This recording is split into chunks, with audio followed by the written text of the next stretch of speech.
السلام علیکم۔ یہ بہت ہی پیاری سٹیکر بنائے ہیں کسی بھائی نے۔ ایک طرف قرآن کی آیت دی ہے اور دوسری طرف گویا اس کے اوپر عمل کرنے کا ایک موقع ہے، اس کا جواب ہے۔ آیت یہ ہے سورہ الاحزاب کی، ان اللہ و ملائکتہ یصلون علی النبی یا ایھا الذین آمنوا صلوا علیہ وسلموا تسلیما، کہ اللہ کے ملائکہ فرشتے یعنی نبی علیہ السلام کے لیے دعائیں کرتے ہیں اور اللہ تعالیٰ ان دعاؤں کو قبول کرتا ہے۔ اے ایماندارو، تم بھی نبی علیہ السلام کے اوپر صلاۃ و سلام بھیجو، یعنی دعائیں کرو، رحمت اور برکتوں کی دعائیں کرو۔ اور اس کے سامنے اللہم صلی علی محمد وعلی آل محمد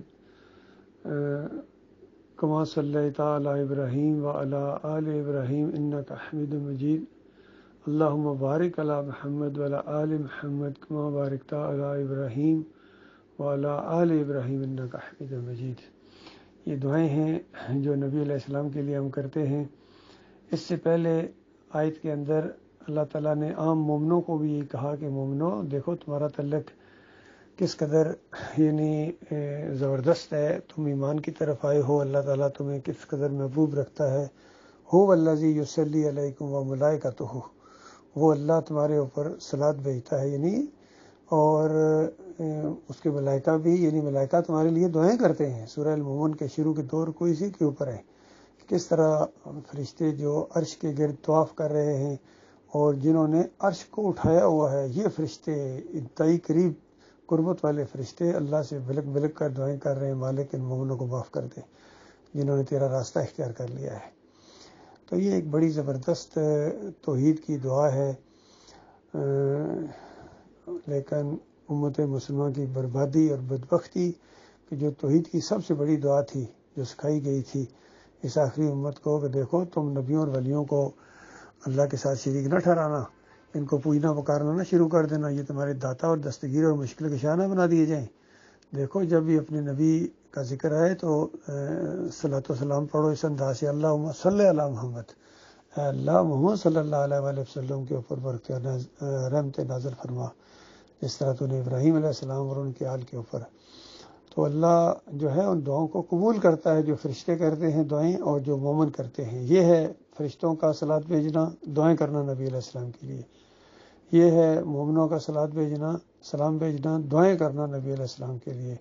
اور اللہ کا صلوات و سلام یہ ہے کہ ان دعاؤں کو قبول کرتا ہے، یہ نہیں کہ اللہ کسی اور کے آگے دعائیں کر رہا ہے۔ تو آج لوگوں کے دماغ اس طرح یہ خراب کر دی ان مولویوں اور پیروں نے، ٹھگوں نے اللہ کے راستے کو روک دیا۔ انہوں نے جو توحید کی سب سے بڑی دعا تھی آج اس کو شرک کے طور پر استعمال کر رہے ہیں، اور سب کا یہ عقیدہ ہے، بریلوی ہوں، دیوبندی ہوں، اہل حدیث ہوں، سلفی ہوں، سب کا یہ عقیدہ ہے کہ جو ہم صلاۃ و سلام پڑھتے ہیں، اللہم صلی علی محمد پڑھتے ہیں، یہ اگر دور سے پڑھا جائے تو فرشتے لے کے جاتے ہیں مدینے والی قبر میں، اور اگر قبر کے اوپر جا کے پڑھا جائے تو نبی علیہ السلام خود سنتے ہیں۔ بریلوی کہتے ہیں دم دم پڑھو درود، حضرت بھی ہیں یہاں موجود۔ اہل حدیث کہتے ہیں نا نا نا نا نا، یہاں کیوں موجود ہے، یہاں موجود نہیں ہے۔ پھر یہ کیوں کہا نبی علیہ السلام نے کہ من صلی علیہ عند قبری سمیتہ، میاں نذیر نے فتویٰ دیا فتاوی نذیریہ کے اندر کہ نبی علیہ السلام نے فرمایا کہ جو قبر کے اوپر آ کے صلاۃ و سلام پڑھتا ہے، سمیتہ اس کو سنتا ہوں۔ مفتی اعظم سعودی عرب عبداللہ بن باز لکھتے ہیں کہ نبی علیہ السلام کی روح واپس آ جاتی ہے، سنتے ہیں، جواب دیتے ہیں۔ تو اللہ کے بندو، جب تم نے انبیاء کو پہلے قبروں کے اندر زندہ ثابت کیا اپنی مشرکانہ دماغ کی وجہ سے، منکر روایتوں کے ذریعے، جھوٹی روایتوں کے ذریعے، اور قرآن آیات کو بھی تروڑ مروڑ کے تم نے پیش کیا اور قرآن آیات کا انکار کر دیا، جس میں مالک فرماتا ہے ثم انکم بعد ذلک لمیتون ثم انکم یوم القیامۃ تبعثون، اس زندگی کے بعد تمہیں موت ہے، پھر قیامت کے دن تم اٹھائے جاؤ گے۔ قیامت سے پہلے کوئی میت سر نہیں اٹھا سکتی ہے۔ جتنے یہ شہداء ہیں یا انبیاء ہیں یہ جنتوں میں زندہ ہیں، قیامت سے پہلے اللہ تعالیٰ ان کو جنتوں کے اندر بھیج دیتا ہے، اور اسی لیے اللہ کے راستے میں شہادت مانگی جاتی ہے، اور بہت زیادہ اس کا درجہ ہے اللہ کے ہاں۔ لیکن ان قبروں کے اندر چاہے شہید بابا ہوں، چاہے نبی ہوں، جو بھی ہوں، ان قبروں کے اندر زندہ نہیں ہے، قیامت تک کے لیے وہ روح واپس نہیں آ سکتی ہے۔ یہ قرآن کا عقیدہ ہے، صحیح حدیث کا یہ عقیدہ ہے، لیکن انہوں نے اپنے مولویوں اور پیروں کی وجہ سے شیعوں سے یہ عقیدہ لیا ہے. انہوں نے شیعوں کا یہ عقیدہ کہ ہمارے اعمال ہمارے امام کے اوپر پیش ہوتے ہیں.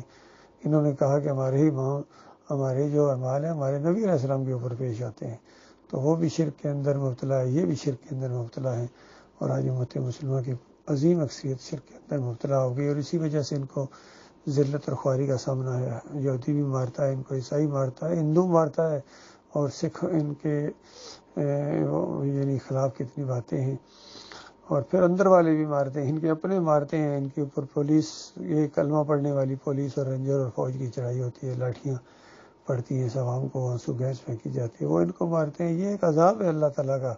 سورہ الانعام کے اندر اس کا ذکر ہے کہ اگر تم ایمان اور عقیدے کی بات کی طرف نہیں آتے ہو, سنو اللہ کے باغیوں, مشرکوں, نمک حرام غداروں, تو سنو کہ وہ اللہ پوری طرح قدرت رکھتا ہے کہ تمہارے اوپر سے عذاب نازل کرے, زمین کے اندر سے عذاب تمہارے لیے نکالے, یا تمہیں گروہوں میں بانٹے, فرقوں میں بانٹے, مسلکوں میں بانٹے, اور ایک ہی طاقت کا مزہ دوسرے کو چکھائے. یہ والا عذاب آج امت مسلمہ کے اندر پوری دنیا میں آ رہا ہے.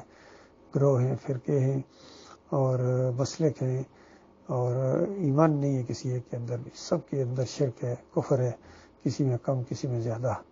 اللہ تعالیٰ غور و فکر کرنے کی توفیق عطا فرمائے, اور بہت بڑے جہاد کی ضرورت ہے. اللہ کے بندوں, توحید کی دعوت دی جائے, رد شرک کیا جائے, طاغوتوں کی نشاندہی کی جائے, پھر اللہ خیر لائے گا انشاءاللہ. انقلاب سے ایمانوں میں اصلی انقلاب آئے گا زندگیوں کے اندر, اور پھر ملک کے اندر, اور پھر پوری دنیا کے اندر انشاءاللہ.